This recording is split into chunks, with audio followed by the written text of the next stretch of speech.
એક ગામ હતું. એ ગામમાં બે બિલાડીઓ રહેતી હતી. એક કાળી બિલાડી અને એક ધોળી બિલાડી.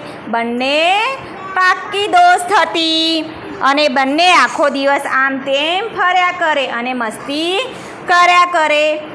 એક દિવસ બંનેને ખૂબ ભૂખ લાગી તો બંને ખોરાકની શોધમાં નીકળી.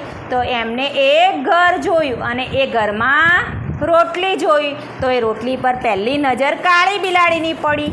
તો કાળી બિલાડીએ રોટલી લઈને ભાગી. તો પાછળ પાછળ ધોળી બિલાડી પણ ભાગી અને પેલી કે આ રોટલી મારી છે, પેલી કે આ રોટલી મારી છે. બંને બિલાડીઓ રોટલી માટે લડવા લાગી અને આ લડતી જોઈ અને એક વાંદરો આ બંનેને ઝાડ ઉપર બેઠો બેઠો જોતો હતો. અને વાંદરાભાઈ તો બંને બિલાડીઓને લડતા જોઈ અને કૂદકો મારી અને નીચે આવ્યા અને પછી કહે, કેમ લડો છો તમે બંને? હું લાવ તમને આ રોટલીના સરખા ભાગ કરી આપું. તો એમ કરી અને વાંદરાભાઈએ તો રોટલીના બે કટકા કર્યા અને એક કટકા કર્યા અને એક કટકો એક ત્રાજવામાં મૂક્યો અને બીજો કટકો બીજા ત્રાજવામાં મૂક્યો અને ત્રાજવું ઊંચું કર્યું. ત્રાજવું શું કર્યું?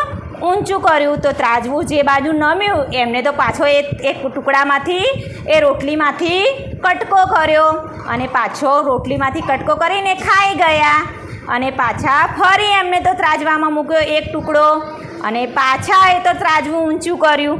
તો જે બાજુ ત્રાજવું નમ્યું એ ટુકડો પાછો ખાઈ ગયા એ તો. અને પછી કહે કે આ તો એક ટુકડો વધ્યો. તો પછી કહે આ ટુકડો તો મારો છે, મેં મહેનત કરી છે. તો બંને બિલાડીઓ તો એમને એમ ઊભી હતી અને વાંદરાભાઈ તો કૂદકો મારી અને રોટલી લઈ અને જતા રહ્યા. અને બંને બિલાડીઓ તો જોઈ રહી અને પછી કહેવા લાગી કે આપણે બંને ના લડ્યા હોત તો સારું હતું, તો રોટલી ખાવા મળત આપણને.